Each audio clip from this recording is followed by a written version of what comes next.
umwana bishe yatumyewe ni Yesu.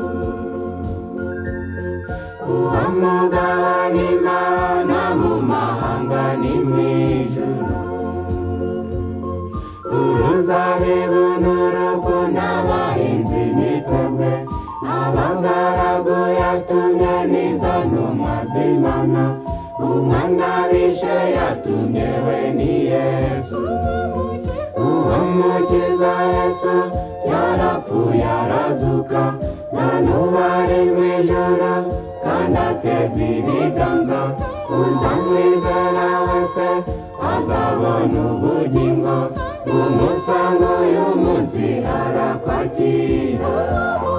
Uwo mukiza Yesu yarapfuye arazuka, none ubu ari mw'ijuru kandi ateza ibiganza, uzamwizera wese azabona ubugingo, umusanga uyu munsi arakwakira.